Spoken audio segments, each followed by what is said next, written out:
The first letter came on my 18th birthday. No return address, no stamp.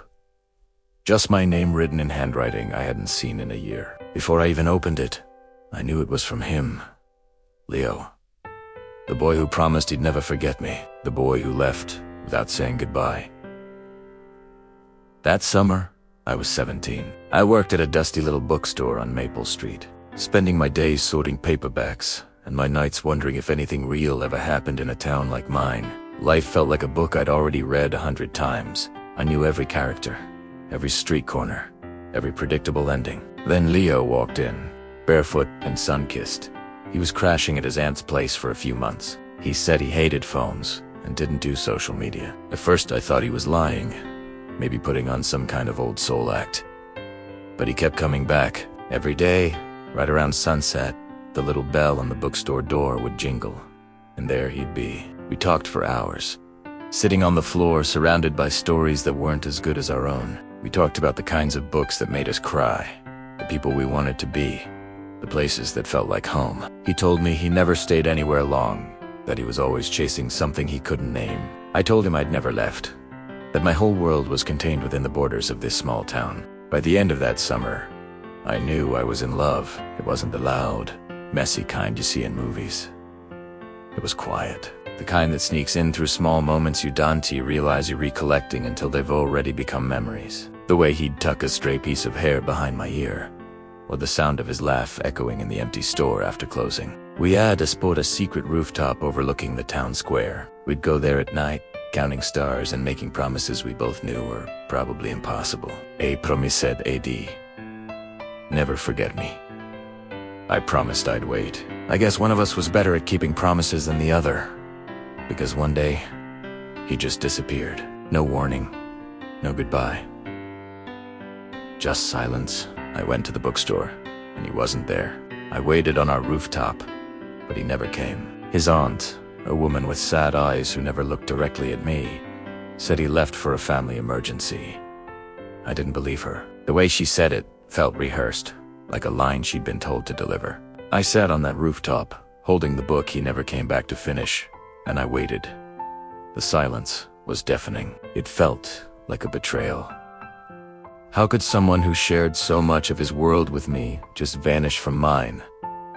A year passed, an entire year of replaying our summer, wondering what I missed, what I did wrong. An entire year of learning to live with the ghost of him in every corner of my town.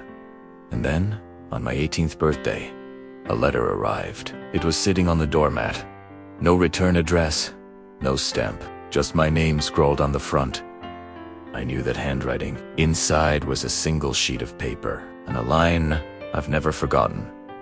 One letter, every birthday, until we meet again. He wrote, like nothing had changed, like we hadn't just missed 365 days of each other's lives. He asked about my dreams, if I'd started writing my own stories yet. He told me about a bookstore he found in another city that smelled like cinnamon and old wood. He said he still thought about our rooftop, that he hoped I didn't hate him, and at the bottom, in handwriting that was shakier than I remembered, he wrote, "Don't wait for me. But if you ever think of me, write back, even if you never send it." I didn't write back. Not that year. Primera Jua ese her. Primera Sarrua ese angry. How dare he ask me not to wait? After making me promise, I folded the letter neatly, slipped it into the back of my favorite book, and tried to forget. But I couldn't. His words were a hook in my heart. And when my next birthday came, so did another letter. Same handwriting. Same impossible delivery. This one was postmarked from a city I'd never heard of.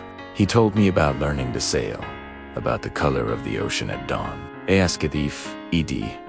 Finally read that classic I always complained was too long. Year after year, a letter arrived. Always him. Always from nowhere. Always right on time. Each one was a small window into a life I wasn't part of, and a painful reminder of the summer that changed everything.